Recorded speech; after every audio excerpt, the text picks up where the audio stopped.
Assalamualaikum teman-teman. Yuk kita belajar IPS. Sebelum masuk materi, tonton cuplikan video ini dulu ya. Check it out. Perhelatan upacara pembukaan SEA Games ke-30 berlangsung meriah pada Sabtu malam 30 November 2019. Berlangsung di Filipina Arena, Bulacan, Filipina, rangkaian acara dikemas menarik dan penuh dengan sajian kebudayaan dan tradisi bangsa Filipina. Tarian adat Filipina Sarimanok berhasil membuka acara pembukaan SEA Games. Sarimanok sejatinya adalah burung legendaris orang Maranao di Mindanao, Filipina Selatan. Burung tersebut digambarkan memiliki bulu-bulu berwarna cerah serta melambangkan keberuntungan. Mengusung tema besar bertajuk We Win as One, tuan rumah menyuguhkan deretan pertunjukan musik, tarian, dan atraksi dari sejumlah artis dan komunitas pemuda. Dalam ajang ini, kontingen Indonesia nampak berbeda dengan kontingen lainnya, yakni mengenakan pakaian dari berbagai daerah di Indonesia. Kontingen Indonesia memasuki panggung dan dipimpin oleh atlet polo air nasional Rizky Mulia. Konsep penggunaan pakaian adat ini seolah ingin menunjukkan bahwa Indonesia terdiri atas berbagai macam ras, suku, agama, dan budaya. Nah teman-teman, adakah yang tahu video tadi tentang apa? Video tadi merupakan opening seremoni SEA Games tahun 2019 di Filipina. SEA Games merupakan kepanjangan dari Southeast Asian Games atau pesta olahraga yang diperuntukkan untuk negara-negara di Asia Tenggara. Lalu, apa sih kaitannya dengan materi kita pada kali ini? Nah, jadi SEA Games ini kan bertujuan untuk meningkatkan hubungan antar negara-negara ASEAN atau negara-negara Asia Tenggara. Nah, jadi materi kita pada kali ini yaitu tentang bentuk-bentuk kerjasama ASEAN. Nah, untuk mencapai tujuan-tujuan ASEAN, tentu negara-negara ASEAN melakukan yang namanya kerjasama. Kerjasama dalam bidang apa saja teman-teman? Nah, yang pertama adalah kerjasama ekonomi ASEAN. Yang kedua adalah kerjasama politik dan keamanan ASEAN.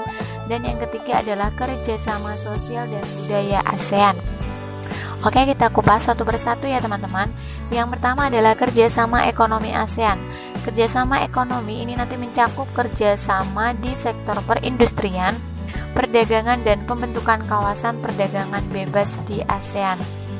Nah, lalu apa saja sih kerjasamanya? Nah, yang pertama adalah nanti ada ASEAN Industrial Cooperation atau disingkat dengan AICO. Ini merupakan kerjasama di sektor industri. Nah, kemudian yang kedua nanti ada ASEAN Free Trade Area atau pembentukan kawasan perdagangan bebas. Ini dilakukan dengan memberlakukan tarif efektif atau tarif seminimal mungkin. Tujuannya apa teman-teman? Tujuannya untuk menghilangkan kendala perdagangan di antara negara-negara ASEAN untuk produk ekspor maupun impor. Yang ketiga yaitu Free Trade Agreement atau perdagangan bebas dengan mitra wicara. Lalu kemudian yang keempat, kerjasama di sektor jasa yang meliputi transportasi, telekomunikasi, pariwisata, dan keuangan. Yang kelima adalah kerjasama di sektor komoditi dan sumber daya alam. Yang keenam, kerjasama di sektor pertanian dan kehutanan. Yang ketujuh, kerjasama di sektor energi dan mineral.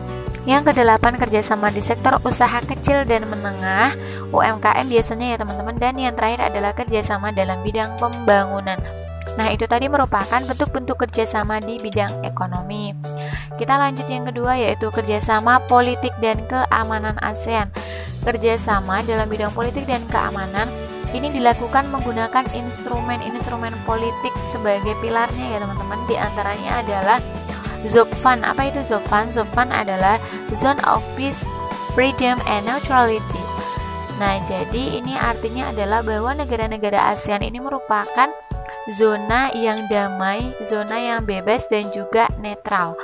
Lalu kemudian Traktat Persahabatan dan Kerjasama atau Treaty of Amity and Cooperation atau disingkat dengan TAC.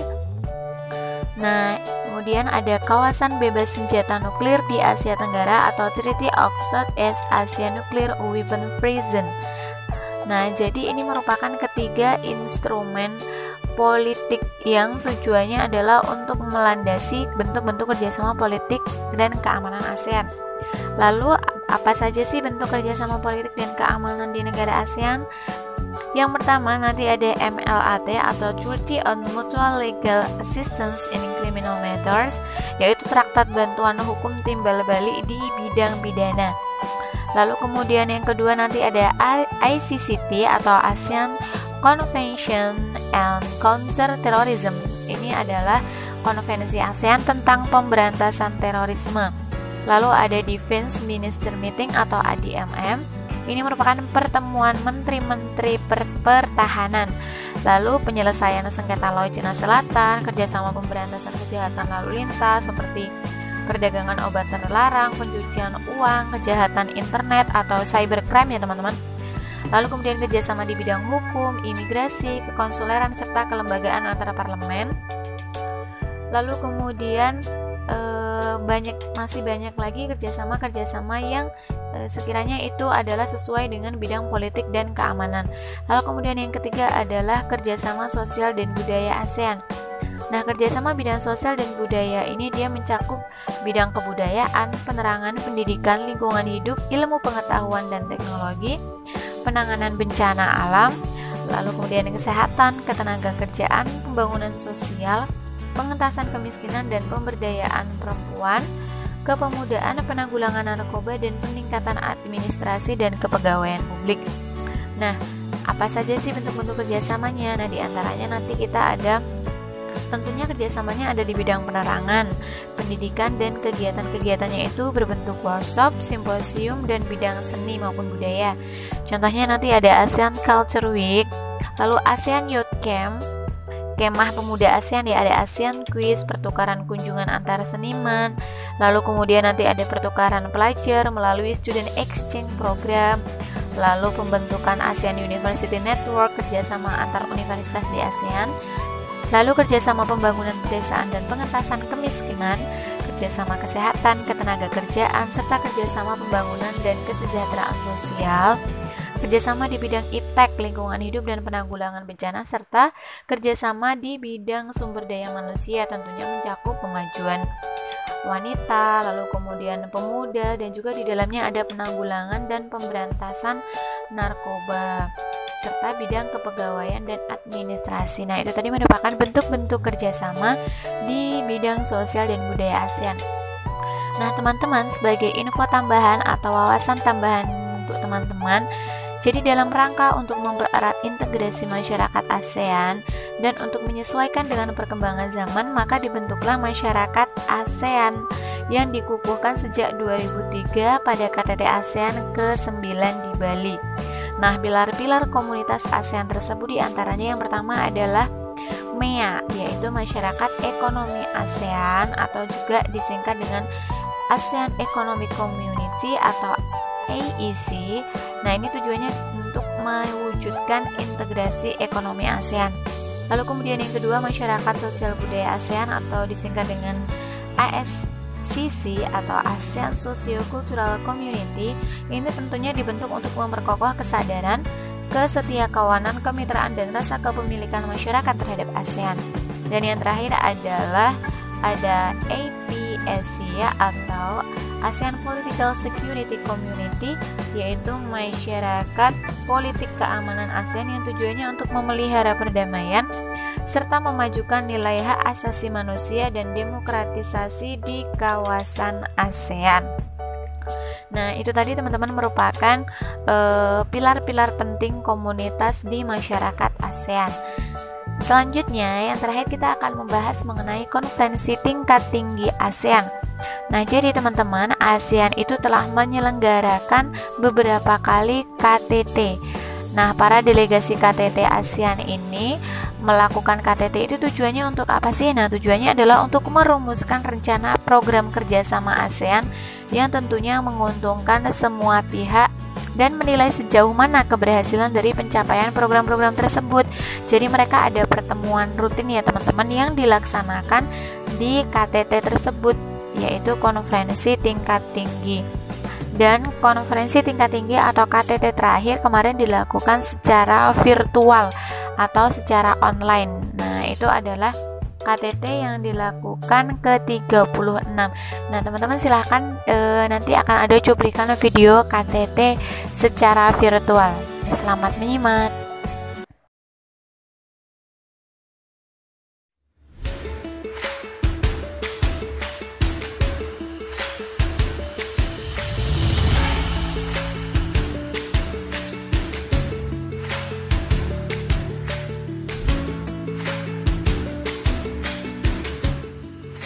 And now we shall start off the program with the playing of the ASEAN anthem.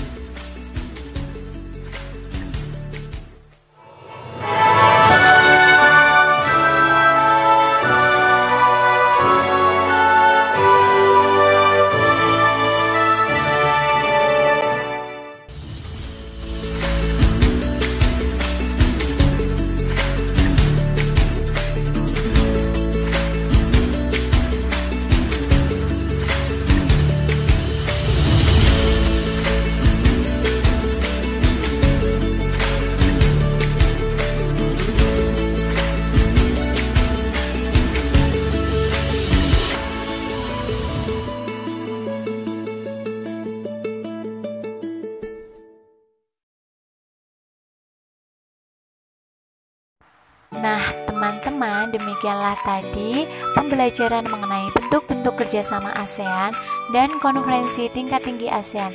Terima kasih, semoga bermanfaat. Wassalamualaikum warahmatullahi wabarakatuh.